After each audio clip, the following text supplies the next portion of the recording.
Muy buenas tardes, tengan todos ustedes. Me da muchísimo gusto darles la bienvenida a nombre del Instituto Veracruzano de la Cultura. Estamos iniciando con esta mesa, con la primera mesa del encuentro virtual de escritoras y escritores de ciencia ficción. Y para conversar con nosotros están en esta tarde de miércoles Marta Rivapalacio. Bienvenida, Marta. Alberto Chimal, Leticia Talot, que me corregirás la pronunciación de tu nombre, y Leticia Talot. Adriana Carrión. Bienvenidos, ¿cómo están? Bien, muy contenta de estar aquí. Muy bien. Muy bien, gracias. Bueno, me voy a permitir leer brevísimamente una semblanza de ellos, aunque por supuesto que ya ustedes los conocen. Marta Rivapalacio es escritora y artista sonora mexicana, estudió la licenciatura en Psicología y la maestría de Artes Visuales y forma parte del colectivo de arte y ciencia Cúmulo de Tesla. Es miembro del Sistema Nacional de Creadores de Arte y ha obtenido reconocimientos como el Premio Barco de Vapor de Literatura Infantil, el Premio Gran Angular de Literatura Juvenil y el Premio Hispanoamericano de Poesía para Niñas y Niños. Entre su obra publicada se encuentran El Mono Infinito, Cielo Adentro Arriba, Biografía de las Algas, Orfeo, Lunática, Frecuencia Júpiter y Las Sirenas Sueñan con Trilobites. Ha presentado sus ensayos sonoros en espacios como el Festival Tsunami, Radiofrenia, Aural, San Pedro y en el Museo de Arte de la Universidad de Arizona. Muchas gracias, Marta, por haber aceptado la invitación de estar con nosotros esta tarde. No, es un placer, Iris. Gracias. Leticia Talot, ¿cómo es tu apellido? ¿Cómo es tu nombre? Cuéntame, ¿cómo se pronuncia? ¿Quién soy? Leticia Tolo. Leticia Tolo. Leticia Tolo. Bueno, ella, como lo han escuchado, es originaria de Francia, estudió letras hispánicas y filosofía, obtuvo el premio Gran Angular 2019 en SM México con la novela El Mundo Después y el segundo lugar en el cuarto concurso de cuento infantil y juvenil por Rúa 2019, que resultó en la publicación de Shiloh, El Náufrago. En 2021 publicó la novela Ozono y su obra de teatro en francés, Cher de Poulet. Fue seleccionada por la Asociación Texte de Paroles. Publicó No Soy Robot en Montena en 2023, este año, una novela que vamos a estar presentando también de manera virtual en esta tercera Feria Nacional del Libro Infantil y Juvenil. Y en el mismo año se le otorgó el 7º certamen de literatura de Poem por su cuento La Hidra en una sola cabeza. Leti, ¿cómo estás? Muchas gracias. Gracias por la invitación. Alberto Chimal se ha dedicado principalmente al cuento y a la novela, así como a la enseñanza de la escritura creativa, de la que es un destacado profesor y divulgador. Ha sido colaborador de Arena, Casa del Tiempo, Crítica, El Ángel, Hoja por Hoja, La Jornada Semanal, Letras Libres, miembro del Sistema Nacional de Creadores de Arte, Premio Nacional de Cuento Netzahualcoyo de 1996 por El Rey bajo el Árbol Florido, Premio Philippe de Dramaturgia en 1997 por El Secreto de Gorko, Premio Nacional de Cuento Benemérito de las Américas 1998 y Premio Calpe en 1999 por Se ha perdido una niña, Premio Nacional de Cuentos San Luis Potosí en 2002 por Estos son los días, Premio Bellas Artes, bueno, en fin, ha tenido muchísimos premios y para nosotros es un honor que estés con nosotros, Alberto, bienvenido. Ay, muchas gracias, muchísimas gracias por la invitación. Y bueno, tenemos también con nosotros a Adriana Carrión Carlson. Ella es cuentista, correctora de estilo, estudió letras inglesas en la UNAM. Sus cuentos se encuentran en revistas digitales como Espejumbreante, Cuentística, Penumbra, Revista Aion, Letras Insomnes, Cósmica Fanzine, para Cosmos, esta publicación de Venezuela. Anapoiesis, Laberinto de Estrellas, la publicación española Laberinto de Estrellas, entre otras. Adriana, muchísimas gracias por haber aceptado la invitación a participar en esta mesa. Claro, un honor, gracias. Y bueno, pues estamos aquí para hablar de inteligencia artificial, de las inteligencias artificiales, que es un tema que se conecta con su obra. Y bueno, ya empezaron los saludos. Muchísimas gracias a los que están conectados en esta tarde para hablar de inteligencias artificiales. Y bueno, y la primera pregunta que les quiero hacer, si gustan, vamos contestando en el orden en que los veo en la pantalla. Marta, Alberto, Adriana, Leti, ¿cómo llegan ustedes a la ciencia ficción y particularmente cuáles son las lecturas que los adentran al tema de la inteligencia artificial? Marta.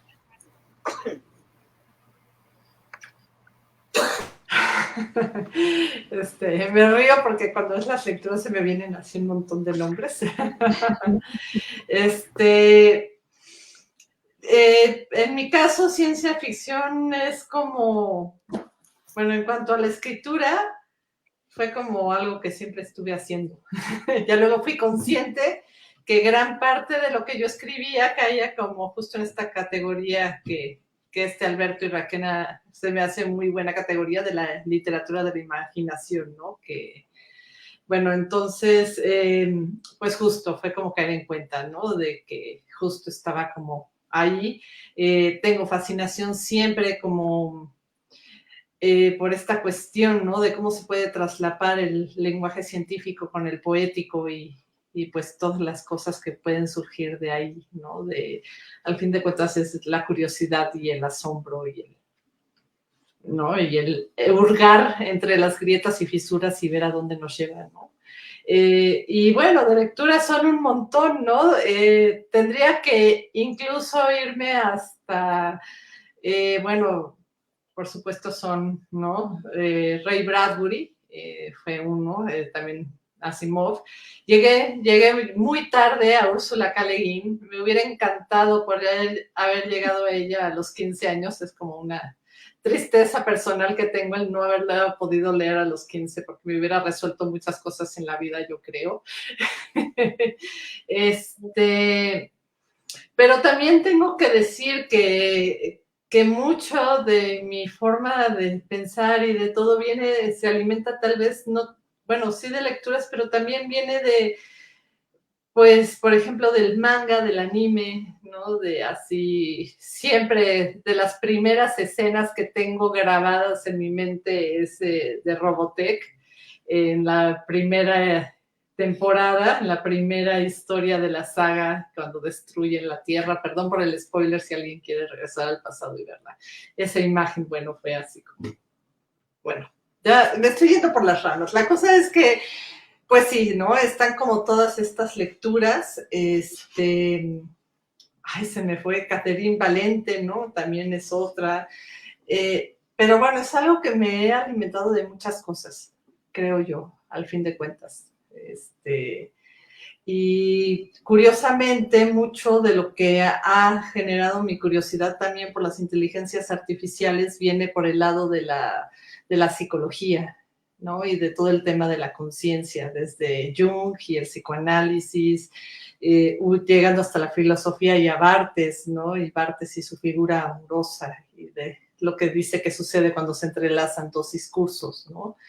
Y bueno, ya más recientemente diría, por supuesto, que también está bueno, Gabriela Damián, ay, es que son un montón de personas. Livia Brenda, bueno, pero en fin, es como es todo un mundo, ¿no? De lo que se alimenta uno. Perdón si la respuesta es tan rebuscada. Está muy bien, gracias, Marta. Alberto, cuéntanos. ¿Tienes apagado tu micro, Alberto? Ay, qué sonso, qué barbaridad. Bueno, a mí me pasó un poco como a Marta, porque yo estaba leyendo historias de imaginación fantástica antes de saber que tenían una etiqueta. Eran las que estaban ahí, eran las que estaban en los libreros de casa de mi mamá, y eran las que me fascinaron. Y entre ellas había, pues, muchas narraciones que están dentro de lo que ahora etiquetamos ciencia ficción, que es un término además rarísimo, movedizo, ¿no? Mutante. me acuerdo mucho, digo, para mencionar un solo ejemplo, porque hay cientos, ¿no? Y afortunadamente siguen llegando.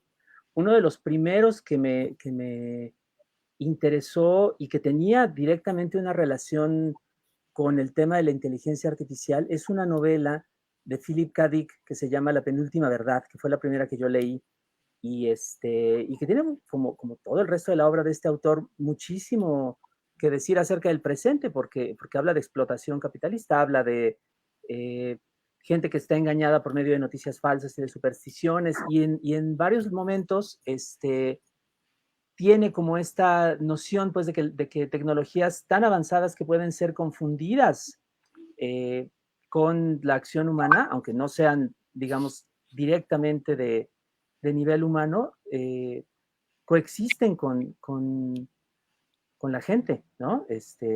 Igual otro ejemplo que para mí es muy importante es 2001 Odisea del Espacio, tanto la novela de Arthur C. Clarke como la película de Stanley Kubrick. Yo leí primero la novela, no sé exactamente por qué, pero así pasó. Entonces yo tengo, por desgracia, o para bien, no sé, ejemplos de inteligencia artificial malévola, explotadora, neurótica, antes que benéfica, ¿no? Esos me tocó verlos hasta mucho después.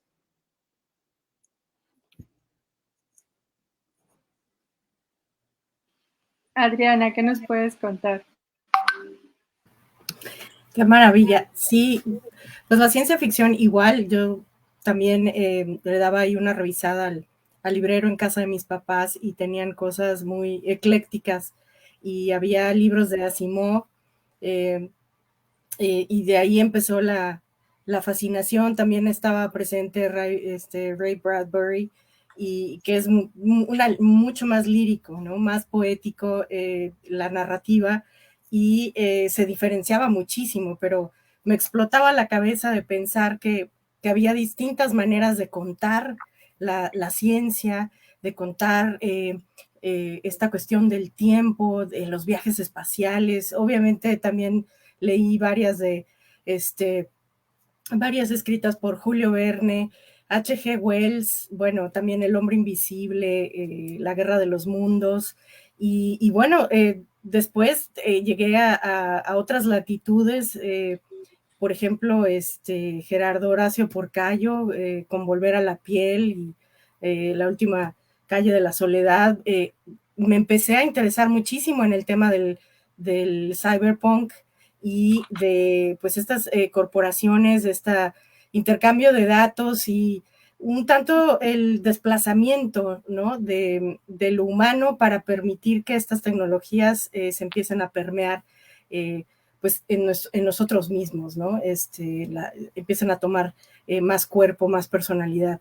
Y bueno, pues también coincido con los autores que comentan Marta y Alberto. Octavia Butler, yo la acabo de descubrir hace muy poco y también increíble, ¿no? Una prosa en donde también hay una mención, una denuncia social, pero lo hace de una manera muy fina, con mucha clase y viniendo aparte de un país que es tan cuestionado, ¿no? Por sus políticas internacionales, pero que también la gente común, más no corriente, discute estos temas, ¿no? Entonces, Octavia Butler, Úrsula K. Le Guin, y obviamente el gran Philip K. Dick, bueno, Arthur C. Clarke, etcétera. Pues uno no termina de leer, hay más tiempo, hay más libros que tiempo. Y pues así me empecé a adentrar en la ciencia ficción y las inteligencias, las inteligencias artificiales, pues son un tema que yo creo que nos cuestionan mucho nuestra propia identidad, ¿no? Como seres humanos, ¿qué nos hace humanos? ¿Qué nos hace ser empáticos, tener compasión por otros de nuestra misma especie y después otros seres, ¿no? Entonces, siempre hay cuestiones interesantes. Y ya para terminar, el cine maravilloso, tantas películas y bueno, yo sé que no es la gran producción, pero para mí fue una cosa impresionante ver Terminator en el cine, ¿no? Y verla, soy generación Skynet, y tener esa otra perspectiva de lo que pudiera ser, ¿no? Pero también hay no nada más hay distopías, también hay utopías con la inteligencia artificial, así es que hay mucho para leer. Gracias. Gracias a ti, Adriana. Leti, cuéntanos. Sí. Llegué a la ciencia ficción cuando tenía 7 u 8 años porque iba mucho a la biblioteca y ahí encontraba los libros de H.G. Wells, como tú mencionabas, Adriana. Y entonces hay 3 libros que sí como que sí cambiaron mi vida para siempre. Fue La máquina para remontar el tiempo. Ese fue el libro que más me gustó, yo creo que hasta la fecha. Hasta le compuse una partitura. También estuvo La guerra de los mundos y La isla del doctor Moreau. Y esos 3 libros fueron como, pues sí, dieron inicio a todo eso porque yo pensé que quería escribir ciencia ficción, pensé que era como un destino y que llegaría a ello en algún momento de mi vida. Y en eso estoy ahora. Y pues también, obviamente, hay otras lectoras que sí fortalecieron estas ganas de escribir ciencia ficción, como las de Bradbury, las de Asimov, también las de Jaime Alfonso Sandoval, que son excelentes. Hay algunos libros excelentes que ha escrito él, como El Club de la Salamandra, por ejemplo. Esos libros sí determinaron mis ganas de escribir ciencia ficción, de empezar por ahí, adentro de la literatura. Y pues hoy en día, como pienso que la ciencia transforma nuestras vidas cada vez más, pues lo más natural es escribir ficciones basadas en la ciencia. A mí me pareció lo más natural, es lo que más me nació, es lo que fue más como nativo de mí, fue empezar por la ciencia ficción. Ahora estoy llegando a cosas que son más como, o sea, me estoy acercando un poco más al cuento de hada, pero, o sea, no pierdo de vista la ciencia ficción. Tengo muchos proyectos que son libros que sí tendrán que ver con el género. Muchas gracias, Leti. Fíjense que cuando estaba pensando en los temas para este segundo encuentro virtual de escritoras y escritores de ciencia ficción, preguntaba en redes sociales, porque siempre ponemos por ahí para consultar sobre los temas, y hubo algunos comentarios diciendo que la inteligencia artificial ya no era tanto ciencia ficción, que ya era una realidad y también considerada como un problema real actual, ¿no? O sea, entonces a mí me gustaría que me platicaran ustedes desde su perspectiva como autores, pensando que hablamos de ficción especulativa, es decir, las cosas que pueden llegar a pasar. ¿Cómo ven la ciencia ficción hoy? ¿Qué tanto de lo que previeron los autores de ciencia ficción clásicos en torno a la inteligencia artificial sí ha sucedido? O sea, ¿es un problema realmente? ¿Podemos considerarlo un problema contemporáneo? ¿O dónde está el punto de quiebre para que una tecnología se convierta en un problema para la humanidad y no cumplir su función de ser una ayuda, un estímulo, un apoyo para el crecimiento humano? No sé, Marta. No, pues sí, yo creo que es justo como muy interesante, porque hay a veces, ¿no? Este discurso que algunas personas tienen de que no, ya hay relatos de ciencia ficción que ya son como caducos, ¿no? Pero yo creo que a lo que voy con esto es que no, yo creo que siguen siendo una referencia importante para ver precisamente cómo ha diferido y en qué puntos sí sigue continuando, qué diferencias y qué similitudes tiene nuestra noción de futuro. Y ver, ¿no? Justo en este contraste y en este diálogo, por ejemplo, ¿no? Pensando en las leyes de la robótica de Asimov, por ejemplo, podríamos poner ahora incluso hasta cuestionar, ¿no? Si es válido decir que la vida de un ser humano es siempre más valiosa que otras entidades, ¿no? Lo cual ya también podemos vincularlo con personas no humanas, ¿no? Y personas más que humanas. Hay todavía un antropocentrismo en estas 3 leyes de la robótica, ¿no? Y yo creo que, bueno, la cosa es eso, ¿no? De que se generan debates y discusiones muy interesantes a partir de la ciencia ficción y pensar, por ejemplo, las inteligencias artificiales, no solo como un hecho, ¿no? Como como un fenómeno, como algo que está sucediendo, sino también pensarlas precisamente como un dispositivo simbólico, hasta poético, que nos puede ayudar a precisamente crear nuevos sistemas de pensamiento, ¿no? De pensar, hacer un ejercicio libre de qué tipo de inteligencias artificiales podemos concebir, hasta dónde podemos llevar el concepto de inteligencia artificial, y vinculándolo un poco como con la situación hay por dos cuestiones. Hay un autor que a mí me gusta mucho que se llama Federico Campaña. Él tiene un texto, no sé si esté traducido al español, pero el título sería Sermón para padres de máquinas jóvenes, que justo dice eso, ¿no? Nosotros somos el inconsciente de las inteligencias artificiales. ¿De qué las estamos alimentando? Y ya esta es una pregunta que ya hemos empezado a escuchar de muchos lados, ¿no? Y está este debate real cuando surgió, ahorita se me fue el nombre del ingeniero que dijo que esta máquina, ¿no? Que esta inteligencia artificial de Google había ya adquirido conciencia de sí misma, y que, bueno, Google dijo que no y lo mandó a vacaciones forzadas, y ahí sigue ese debate y una narrativa. Pero la cuestión es que surge esta cuestión de decir qué es lo que pasa en el contexto actual. Quienes están invirtiendo en este desarrollo de las inteligencias artificiales son estas grandes corporaciones, de qué las están alimentando, y estamos viendo estos problemas que ya están surgiendo de extractivismo y de colonialismo, en el cual usa la inteligencia artificial para apropiarse de trabajos y decir, yo te puedo hacer un guión o yo te puedo hacer un cómic, ¿cómo? Y alimentándose de trabajo de gente real. Noten, ya estoy haciendo ahí una dicotomía, diciendo que las inteligencias artificiales, ¿cómo están los prejuicios? No son reales. Bueno, esa fue una pequeña nota al pie de Marta Riva Palacio. Pero bueno, la cosa es que sí, hay muchas cuestiones ahí que nos toca pensar y reflexionar, como también incluso cuántos recursos requiere alimentar una inteligencia artificial, ¿no? De qué impacto está teniendo en el ecosistema, ¿no? Pero bueno, es un tema gigantesco. Empieza una y surgen un montón de aristas por donde se puede ir una, sí. Creo yo. Alberto, igual tu micro. Perdón, efectivamente es un tema amplísimo, como bien dice Marta. Yo creo que habría que empezar, sin embargo, por acotar un poquito de qué estamos hablando.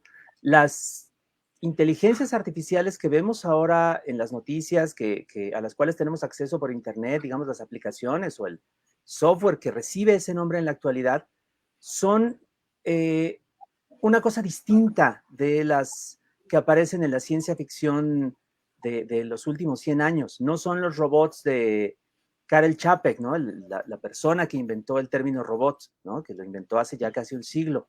No son tampoco una computadora como HAL 9000, la de 2001, Odisea del Espacio, ni siquiera los mayordomos inteligentes que salen en las películas de Marvel, ¿no? En Iron Man y cosas por el estilo. No son lo que se llamaría una inteligencia de tipo general, que puede hacer cualquier cosa, que puede pensar por sí misma, tener iniciativa, tener creatividad. Son lo que se llama una inteligencia generativa. La palabra se parece, ¿no? General, generativa, pero no son la misma. Lo que tenemos son herramientas que pueden hacer texto, imagen, sonido también algunas, ¿no? A partir de información preexistente que se recicla y se le da otra forma, ¿no? Se parafrasea, digamos, mediante unas ciertas reglas predeterminadas de esas que llamamos algoritmos, ¿no? Entonces, a las compañías que son dueñas de estas tecnologías que están usándose ahora en muchos lugares, que están introduciéndose en muchos entornos, les conviene que creamos que son ya conciencias artificiales, ¿no? Que están ahí como esperando a conquistar el mundo o a integrarse en las sociedades humanas. Y no son, o sea, son como fotocopiadoras extremadamente sofisticadas, pero que están haciendo simplemente una tarea como de, insisto, de extraer información ya existente, ¿no? y volverla a escupir, digamos, como en un formato distinto. Lo hacen de una manera muy sofisticada, lo hacen de una forma muy rápida, muy sorprendente, pero no son más que eso. Y entonces ahorita más bien lo que yo creo que estamos viviendo es como un momento en el cual no es tanto que la tecnología haya alcanzado a la literatura, ¿no? Sino que más bien la literatura o las ideas que vinieron primero de la literatura, de las artes en general, el cine, etcétera, se pasaron al campo de la publicidad y se pasaron al campo de las noticias, sobre todo de las noticias, digamos, como más sensacionalistas, más superficiales que encontramos en redes sociales.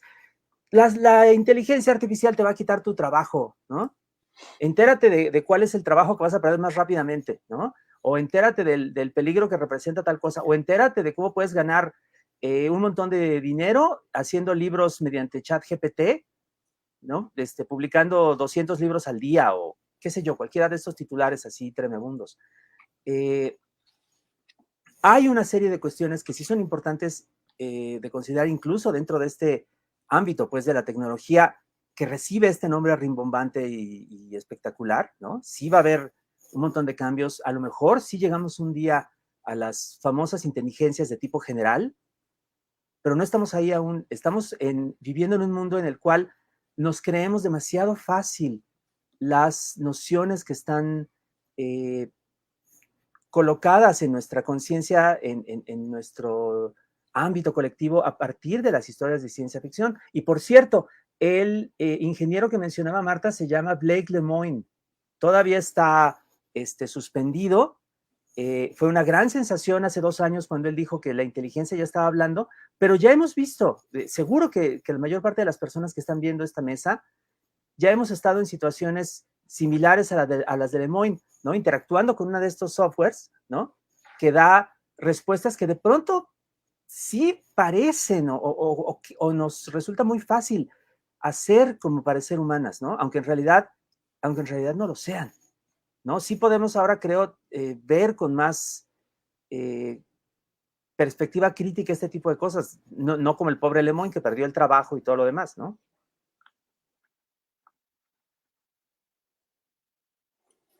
Ahora soy yo la del micrófono, Adriana.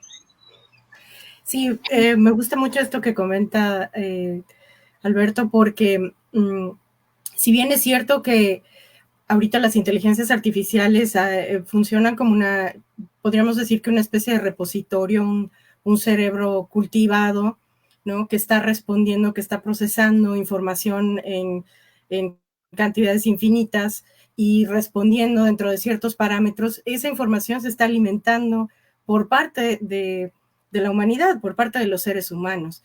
Y todavía hay una brecha, digamos que todavía hay tiempo, tenemos tiempo, pero hay una brecha entre lo que están haciendo y la singularidad tecnológica, que es uno de estos términos, sí, exóticos, rimbombantes, que se refiere a este posible momento en que tengan capacidad de rediseñarse a sí mismas, es decir, reaccionar como un cerebro humano y generar sus experiencias subjetivas, sus propios recuerdos, en fin, alcanzar esa complejidad que distingue los procesos en el cerebro. Y varios expertos, porque también hay hay muchísima información y también desinformación, que es algo típico, que siempre ha estado muy cercano a la ciencia, a la política, a la literatura, pero existen expertos que están cuestionando precisamente este progreso, ¿no? Esta llegada a la superinteligencia. Pero también están hablando de un punto muy importante que nos atañe a nosotros, ¿no? Porque no hay que quitarnos la responsabilidad en estos procesos, porque si bien no tenemos, bueno, sí tenemos agencia, pero las cuestiones son también éticas, son también de responsabilidad, de quién alimenta estos cerebros repositorios, en qué son utilizadas, cómo son programadas, cómo son introducidas, ¿verdad?, a las situaciones, digamos, del cotidiano de las personas y también cómo reaccionamos ante esas tecnologías. La tecnología tiene 1,000,000 rostros, ¿no? No hemos acabado de ver todo lo que es posible y esa es una cuestión, un factor muy importante, yo creo, para la ciencia ficción, que es la duda. Eso dispara mucho a crear historias, a investigar. La curiosidad nos mantiene siempre trabajando en esos términos. Y quisiera decir que bueno, también estamos todavía en estos momentos en los que la virtualidad inmersiva, si bien ya es una realidad, se puede hacer, pero todavía todavía no es un uso masivo. Y bueno, ¿a qué tendería eso? Claro, tenemos que volver a pensar en los grandes problemas que no se han resuelto, ¿no? Tenemos que ver cómo andamos en términos de ciberseguridad, cómo andamos en términos de protegernos a nosotros mismos en un ambiente virtual, en quién tiene acceso, en quién está permitiendo esas entradas o salidas de información, ¿no? Los datos personales, etcétera. Entonces, las inteligencias artificiales yo creo que efectivamente es una tecnología muy potente, muy eficaz, pero que todavía tenemos que ver ese disparo, esta cuestión que sí se ha puesto en la literatura de si estos cerebros llegaran en algún momento a reemplazar, ¿no?, el proceso cognitivo, el proceso de creación, ¿no?, la creatividad en un ser humano, ¿no? Entonces esos procesos todavía están, y no es que queramos sobreproteger al ser humano, pero sí hay una materia ahí importante en la que la máquina se ha creado para un servicio que es un objetivo muy, muy egoísta, pero también muy hay lugares a donde no podemos llegar, ¿no? Por ejemplo, el rover, este robot que está en la superficie de Marte, se comunica en tiempo real y manda datos y procesa datos en tiempo real y se está coordinando con un cerebro, una computadora central que es un cerebro artificial. Y a través de eso nosotros estamos adquiriendo conocimiento. Entonces, esa es la parte, digamos, de esta tecnología aplicada que sí nos gusta, que sí nos emociona, no nos causa tanto resquemor, pero ya en cuanto empieza a ser un poco, digamos, nebuloso, hay demasiados claroscuros en las reglas, ¿no?, de cómo se va a utilizar la inteligencia artificial en una situación normal o del diario, entonces sí ya tenemos una preocupación, ¿no?, porque pienso yo que no hay reglas muy, muy claras y que nos dejen 100% satisfechos. Gracias. Gracias a ti, Adriana. Leti, ¿qué nos puedes comentar? Sí, yo pienso que ya estamos adentro de esos relatos de ciencia ficción, porque en realidad yo siento que los robots, si bien siguen estando adentro de su papel de robot, como significa la palabra robota en checo, que significa algo como tarea pesada, faena. Si bien los robots todavía están adentro de esas tareas pesadas, haciéndolo pesado para nosotros, yo creo que sí, los que sí nos robotizamos somos nosotros. Entonces pienso que la robotización así es más que nada nosotros, por tanto, tratar con esos automatismos o de alguna forma nos contagiamos, no sé cómo, a lo mejor porque los creamos, pero entonces nosotros realmente nos tendemos a reaccionar siempre más como robots. Yo creo que a lo mejor no nos damos cuenta de esto, pero yo creo que si las personas, por ejemplo, del pasado, a lo mejor de 50 años atrás, pudieran regresar hoy en día, no entenderían lo que está pasando, porque la gente que no comunica mucho, que digamos, en comparación con lo que hubo, por ejemplo, en los años 50, 60, es muy distinta la forma de vivir de las personas. Comunicamos menos, hablamos menos, nos explayamos menos y somos como más utilitaristas. Vamos al grano, tenemos prisa, tenemos el tiempo atareado por miles de quehaceres que nos fijamos nosotros mediante listas. Yo creo que los que sí nos robotizamos somos nosotros y ahí sí es un asunto de ciencia ficción.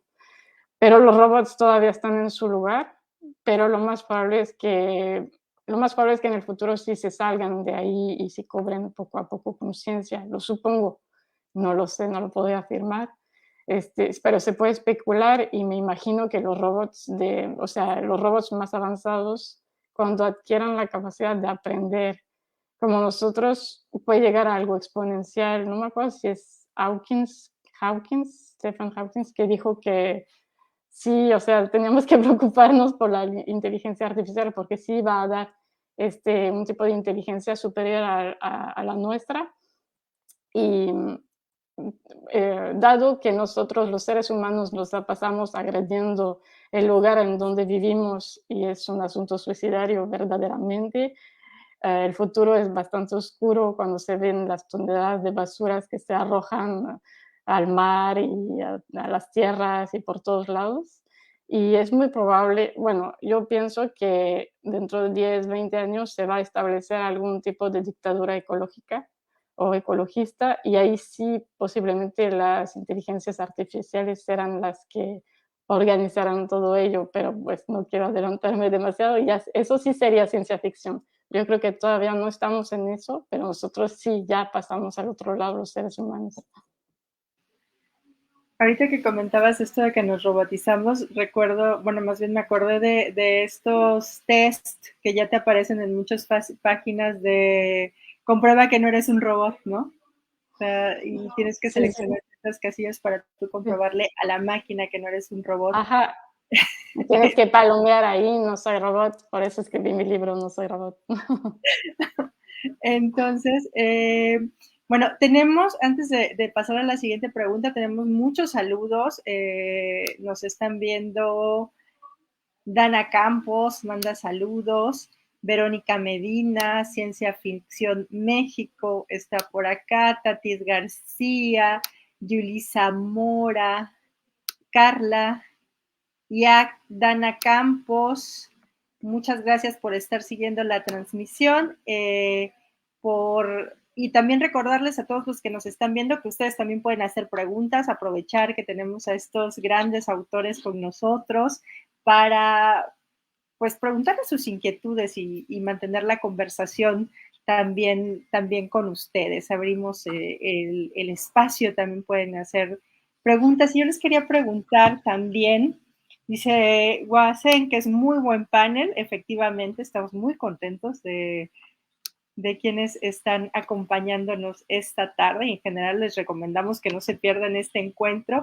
Y bueno, les decía, les quiero preguntar sobre, de repente tenemos esta idea de que la ciencia ficción, o se tenía la idea de que la ciencia ficción era un género que solamente se podía escribir en los países súper desarrollados, ¿no? Entonces, a mí me gustaría saber, ustedes como lectores de ciencia ficción mencionaron autores pues mexicanos, latinoamericanos, no solamente estadounidenses. ¿Ven alguna diferencia entre la ciencia ficción que se está escribiendo en estos países, en nuestros países? Y bueno, Leti, tú también como lectora mencionaste a Jaime Alfonso Sandoval. ¿Cuál sería la diferencia y también desde dónde se aborda el tema de la inteligencia artificial en estos otros territorios? ¿O siempre hay que llevar los temas de ciencia ficción a estos países subdesarrollados? Súper desarrollados. Vamos a empezar al revés. Leti, no sé si nos quieras comentar. Sí, hace poco leí cuentos de Liliana Colanzi y sí me doy cuenta que luego en los países, bueno, no sé si se puedan decir subdesarrollados o no sé de qué manera se pueden calificar, pero los países menos afortunados. En vías de desarrollo, les decían. En vías de desarrollo más pauperizados, o que, pues yo siento que sí se tienden a imaginar unos futuros en los que las empresas tomaron el poder y entonces, por ejemplo, hay un barrio gentrificado con gente, por ejemplo, puede que vivan ahí puras lesbianas ricas y en otro barrio al lado, pues ahí es la corporación tal de tal empresa así de telefonía. Y siento que tienden a imaginar mundos uberizados donde cada quien tiene una chambita ahí entre los barrios, entre los reinos, así no los reinos adentro de la ciudad. Cada barrio pues es dominado por una forma de vida y un poder. Y entonces es como un regreso al feudalismo. Y ahí pues cada quien entrega algo, vende una cosita, se las arregla para salir adelante con lo que sea prácticamente, y ahí en el abismo, en la frontera con lo absurdo, ¿no? Entonces siento que puede ser que sea a lo mejor una visión un poco latinoamericana, porque sí he leído esto en algunos cuentos, esos mundos así, pero sin embargo, pues yo creo que cualquier país puede tener acceso a la ciencia ficción, nada más que es posible que sí, la ciencia ficción sean diferentes de acuerdo con el país en donde son generadas. A mí me gustó mucho el libro Mexicoland de Jaime Alfonso Sandoval, no sé si lo hayan leído.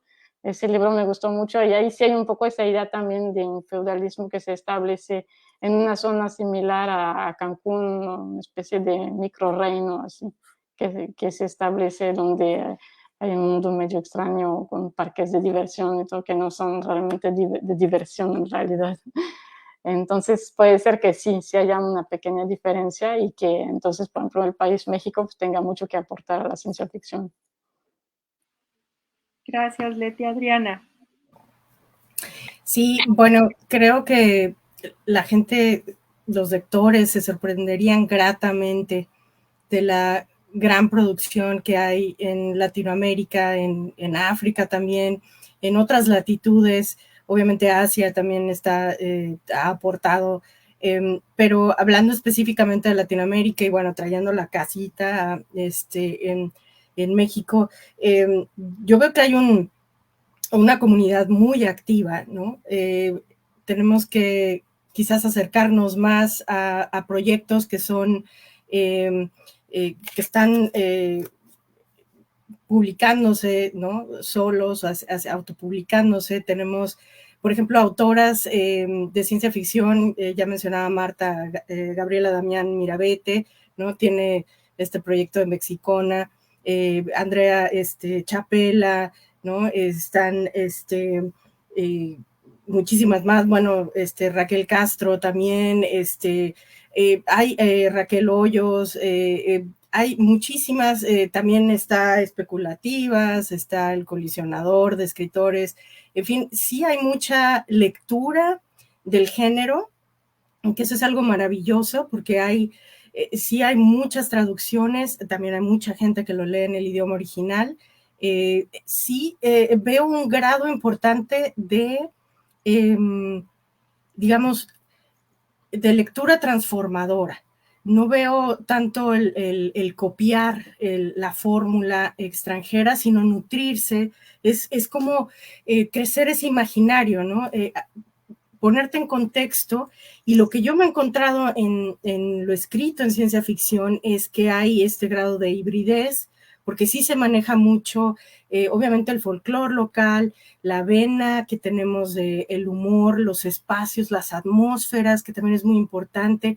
No falla también una crítica social, porque hay muchos elementos de la ciencia ficción que han funcionado, que han reflejado los problemas, las dudas, las preocupaciones en su tiempo. Y, por ejemplo, si bien hay autoras que se están preocupando mucho por la cuestión social, podríamos decir, por la cuestión también de género, la metamorfosis del cuerpo humano, que tenemos la cuestión de los cyborgs, que son más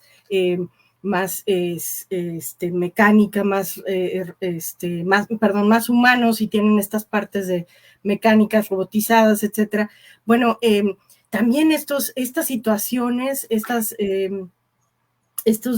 dilemas de existencia, estos dilemas ante el género, bueno, también se dan en nuestros círculos, y creo que se está escribiendo bastante, ¿no? Acerca de qué va a pasar con por ejemplo, nuestros recuerdos, nuestra identidad, si va a haber de alguna manera esta conjunción con la tecnología, nos va a dar esta potencia para seguir, digamos, existiendo en esas memorias, si podemos aprender de esas memorias, ¿no? Gabriela Damián Mirabete tiene este cuento bellísimo, ¿no?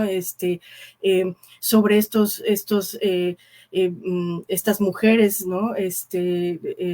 Que regresan como en hologramas y se crea este jardín precisamente donde se les vuelve a dar vida y se vuelve a dar una oportunidad. Entonces, hay esta idea y utiliza estos elementos de la ciencia ficción maravillosos que es la tecnología, ¿no? Se sustenta, es congruente con el texto y además te da un rayito de posible esperanza, de posible agencia de los seres humanos, ¿no? De continuar a través de la tecnología y de reeducar, ¿no? Entonces, creo que hay bastante producción, creo que yo me he sorprendido y he tratado de vincular con grupos de escritoras, de escritores, y también Argentina es muy, muy fuerte en estos ámbitos, Chile, en fin, Colombia, y si empieza uno a rascarle, de pronto empiezas a encontrar cantidad hay antologías,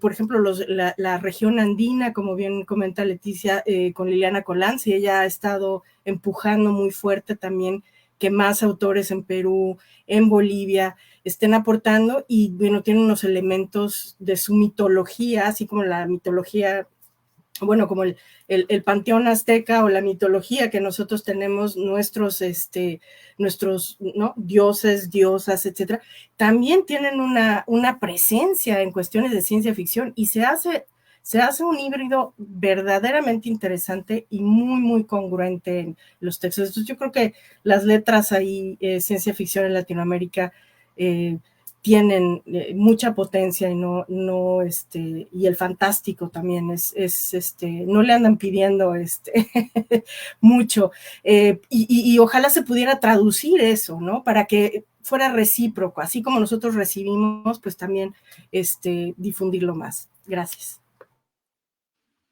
Gracias, Adriana. Alberto, ¿a ti qué te parece? Yo creo que es inevitable que la ficción especulativa que se hace en esta región del mundo sea diferente de la que se hace o se hizo en el mundo desarrollado, en el norte global, como se dice ahora. La ciencia ficción aparece como una especie de reflejo de una actitud, digamos, triunfalista de esas culturas, de una actitud optimista respecto del futuro y sobre todo de su propio futuro. Pero ese futuro no incluye jamás a nadie que no pertenezca, digamos, como a los sectores más poderosos, más acomodados de esas sociedades.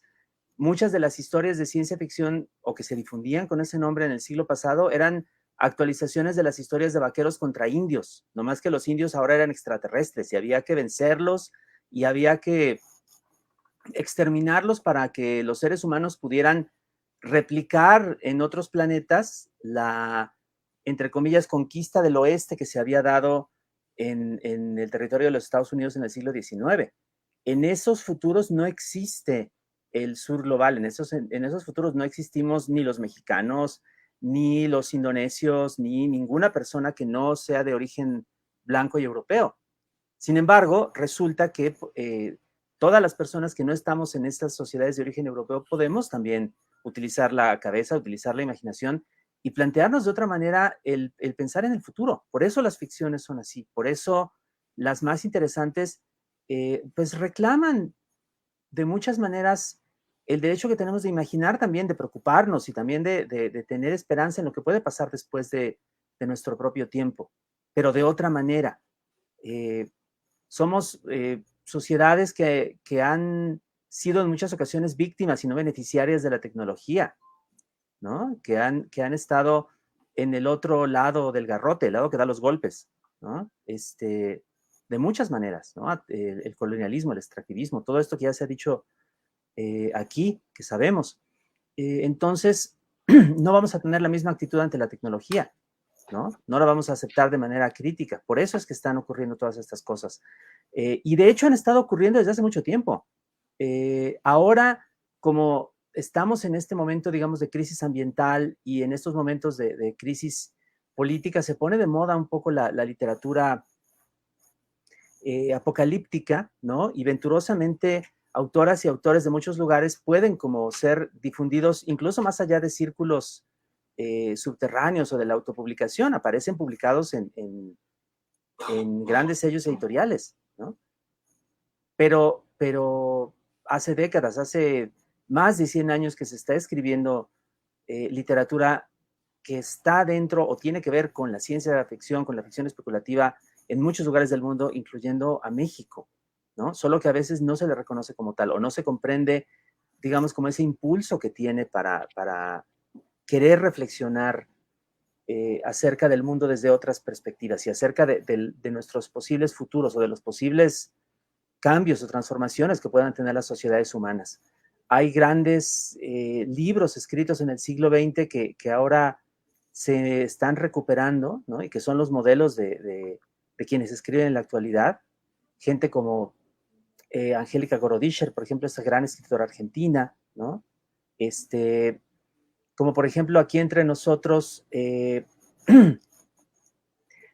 varias autoras y autores de generaciones anteriores insisto, a las actuales, como Gabriela Rábago Palafox, como Manu Gombierer, como algunos sumamente desconocidos, como Jorge Mejía Prieto, ¿no? que publicaron unas pocas obras y luego se dieron de golpe contra la pared de los prejuicios sociales o culturales y desaparecieron. Pero toda esa obra está ahí presente también y es la que alimenta a las obras de hoy, de muchas maneras. Y en toda hay ese escepticismo, hay esa actitud, digamos, diferente respecto de el futuro idealizado que viene de otros lugares, ¿no? Y también la apuesta por imaginar un futuro diferente. Muchas gracias, Alberto. Marta. Bueno, pues para empezar coincido con todo lo que todas y todas han dicho.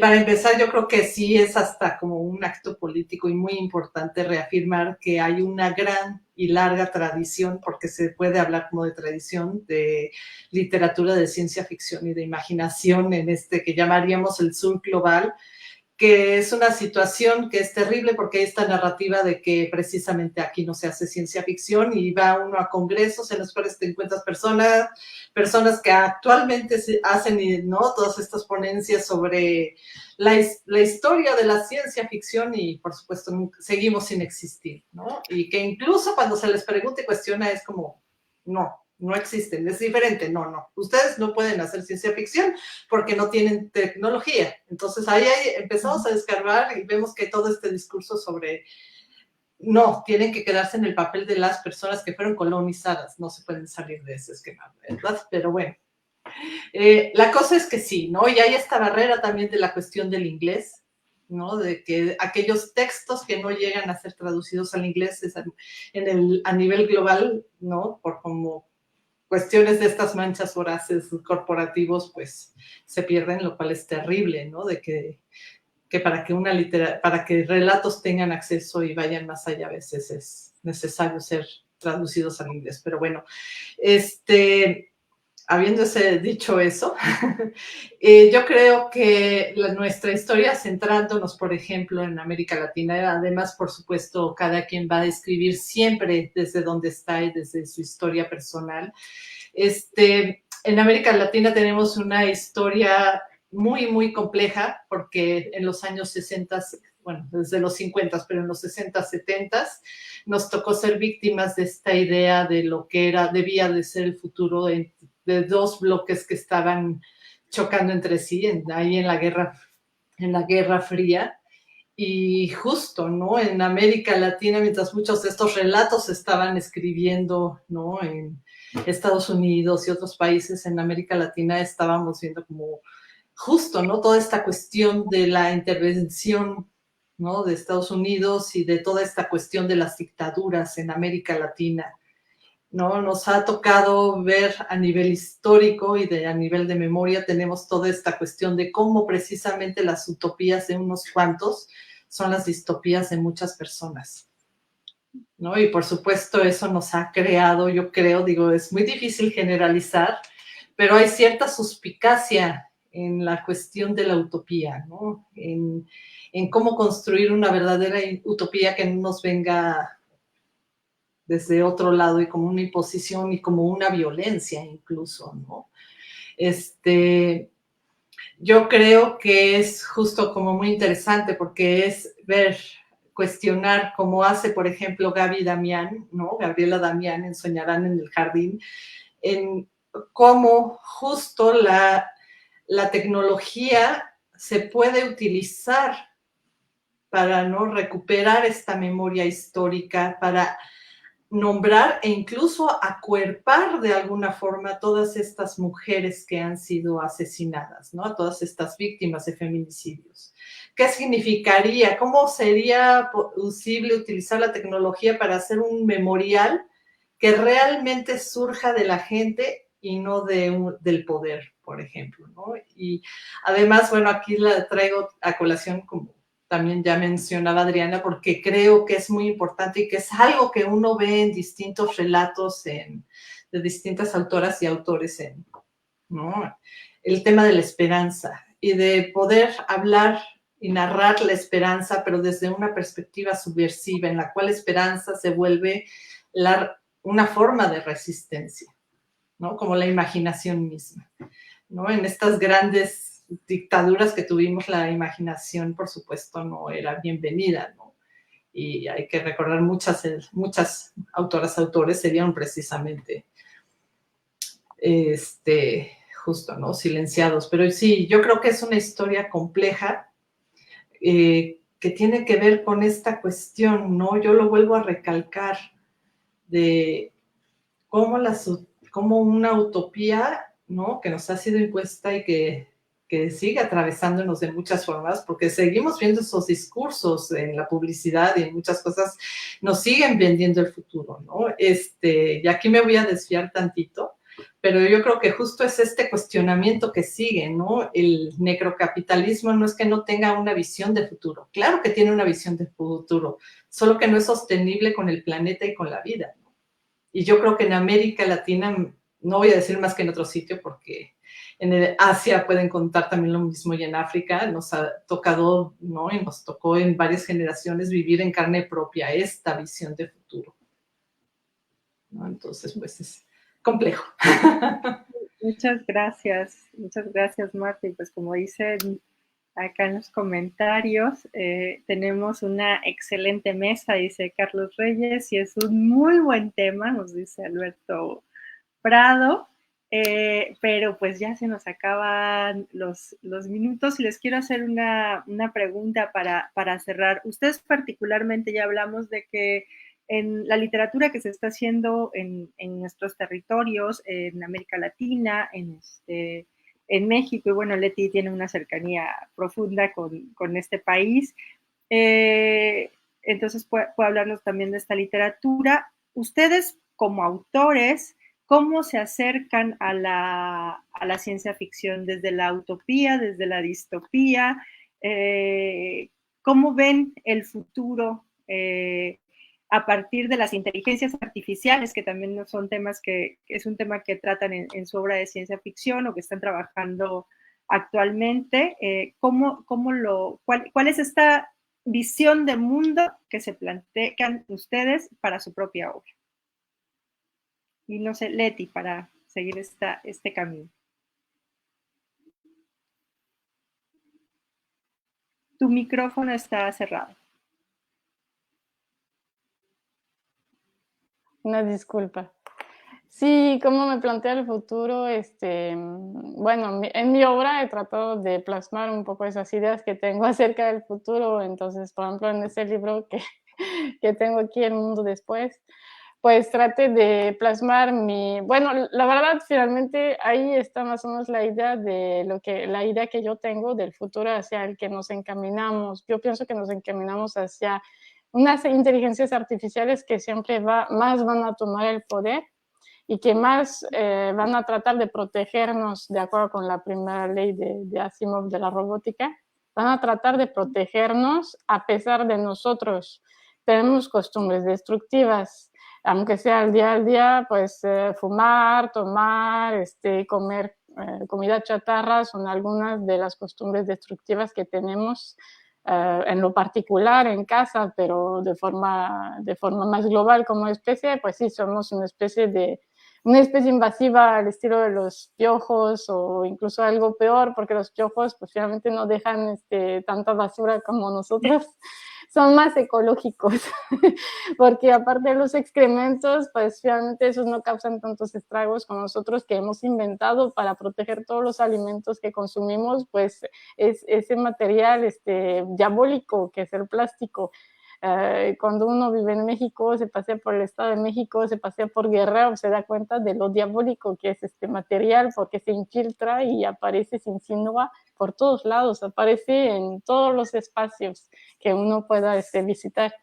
Entonces, imagino, siempre yo, o sea, tengo muy presente que la inteligencia artificial probablemente nos va a tratar de rescatar a pesar de nosotros mismos, pero obviamente pues nosotros vamos a luchar en contra de eso, pero va a tratar de salvaguardarnos, de protegernos y posiblemente pues va a tratar de entonces evitar que nos enfermemos, pero posiblemente también evitar que la muerte nos alcance. Si es que aplica el primer precepto de Asimov, pues la idea es que nosotros no podemos encontrar la idea es encontrar una forma de no morir. Entonces, en el mundo después, imagine un futuro en que la inteligencia artificial toma el poder porque los seres humanos ya no pueden, ya no encuentran una solución frente a los destrozos ambientales y entonces entregan su responsabilidad, su voluntad individual a una inteligencia que toma el poder y que va a encontrar una manera de desmaterializarlos, es decir, de sacar sus memorias, los contenidos que pueden encontrarse en los neuronas y pasarlos a una nube. Todavía es ciencia ficción, ya lo sé, pero sí están estudiando ya ahora mismo los científicos formas de sustituir tejidos en el cerebro, tejidos que están dañados, y entonces están encontrando maneras de sustituirlos por tejidos no orgánicos. Entonces sí estamos llegando a eso, pero va a ser muy lento, obviamente no es un futuro tan cercano, pero es probable que algún día encontremos la manera de a lo mejor sacar las memorias, o no sé si espero que suceda, o no sé si vaya a suceder. Y entonces encaminarnos hacia un futuro en que sí estaremos al otro lado de la pantalla, para bien o para mal, o sea, a lo mejor para salvarnos de la muerte, pero pues qué clase de vida tendremos al otro lado. Eso es un misterio. Y mientras tanto, pues la Tierra podrá recuperarse, resanar y convertirse en una especie de santuario de la especie humana, donde la especie humana será ausente porque nos habremos ido y podrá recuperarse poco a poco, pero a lo mejor con la ayuda de una red robótica que irá poco a poco desapareciendo las huellas de la instalación humana. Esa es el futuro apocalíptico que imagino en el mundo después, pero también siempre más pienso que nos encaminamos hacia allá. Así que por eso les conté todo eso. Muchas gracias, Leti. Adriana. Gracias. Pues la manera en que abordo los temas en mis relatos es después de lecturas, leo de varios momentos de la ciencia especulativa, de la literatura de la imaginación.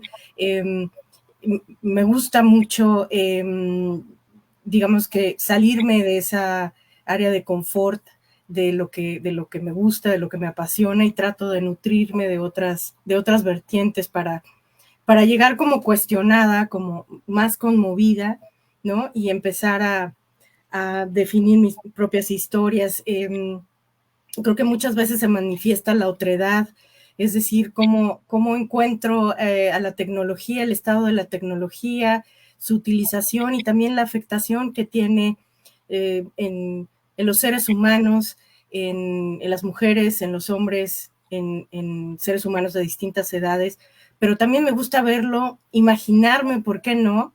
Y esa potencia te la puede dar la imaginación. Imaginarme qué pensaría, qué haría una máquina, ¿no? Una inteligencia artificial que ha sido programada, que ha experimentado, que ha convivido con nosotros. Siempre hay esta relación entre ser humano y tecnología que creo que genera mucha materia para nosotros pensar en qué tal si bueno, hay claroscuros, pero no todo tiene que ser malo, ¿no? Entonces, tengo algunos relatos que son, digamos que un poco del corte del postapocalíptico, pero pensando en cómo la tecnología, a lo mejor ellos alcanzarían un estado más civilizado, más esta superinteligencia, y entonces, en lugar de atacarnos, en lugar de agredirnos, enseñarnos, guiarnos, ¿no? No sé, hay muchas maneras de ver el futuro definitivamente, pero lo veo a partir de la lectura lo veo con mucha emoción, y hay cuestiones que siento muy familiares cuando leo a escritoras, escritores hispanoparlantes, porque siento que estamos hablando desde lo mismo, ¿no? Entonces, pues nada, yo creo que leer mucho y estar abierto a las otredades, ¿no? A otras representaciones diferentes a las mías. Gracias. Gracias, Adriana. Alberto, cuéntanos, ¿tú cómo imaginas el futuro con la ciencia ficción, con la inteligencia artificial?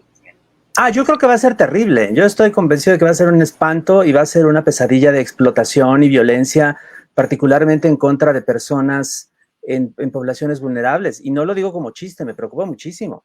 Me parece terrible. Desgraciadamente es lo que creo ver alrededor por la forma, digamos, tan explotadora en la cual se implementan estas nuevas tecnologías, sobre todo en países como los nuestros.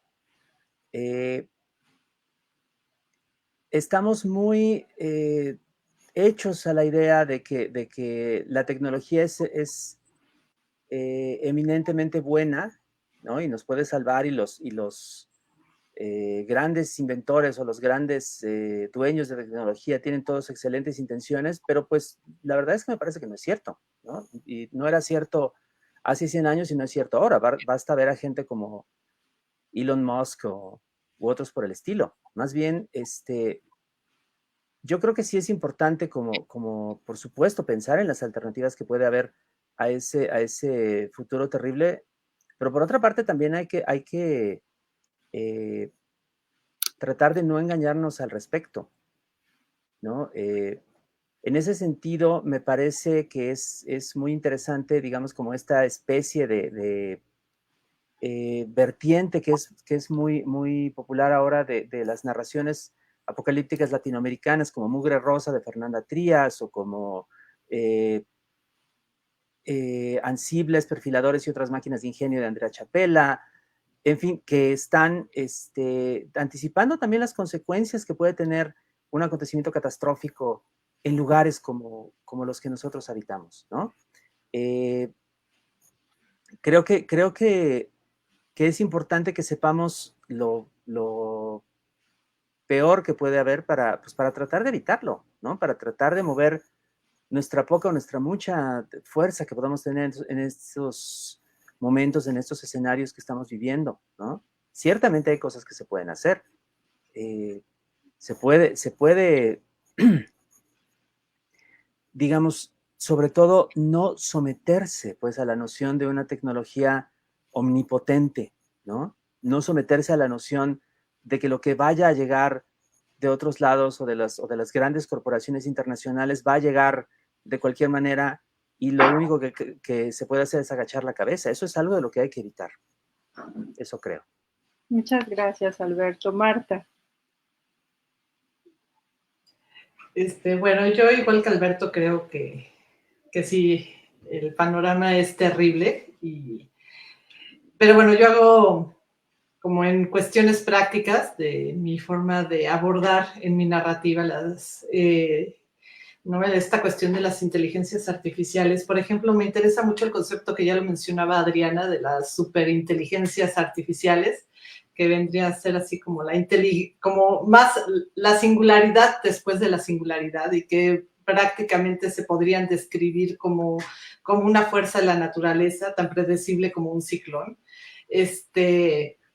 Y a mí me interesa justo como esta cuestión. Hasta ahora como que la narrativa seguimos en ese sentido muy judeocristiana de a su imagen y semejanza, de nosotros poniéndonos en este papel de creadoras, de creadores, y que van a salir las inteligencias y que lo que va a medir que llegan a la singularidad es que se enamoran con nosotros, que piensan, que crean que todo como nosotros.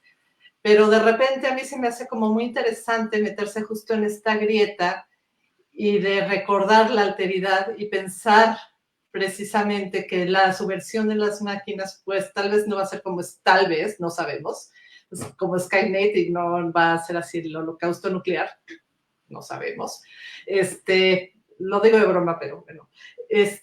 Pero puede ser en este punto en el que es cobrar conciencia de sí misma y saberme diferente a ese tú, que son los seres humanos, ¿no? Y a partir de, y que en este saberme diferente puede haber de repente más similitudes con otras especies, ¿no? Que es, por ejemplo, como los plasmodios, que me parecen fascinantes, ¿no? Que son estos, pues sí, plasmodios, que son estos mohos mucilaginosos que son súper inteligentes. Entonces, que remite justo a otras corporalidades, a otras cosas, ¿no? Y que surge de este binomio del yo y el tú, ¿no? Yo-tú.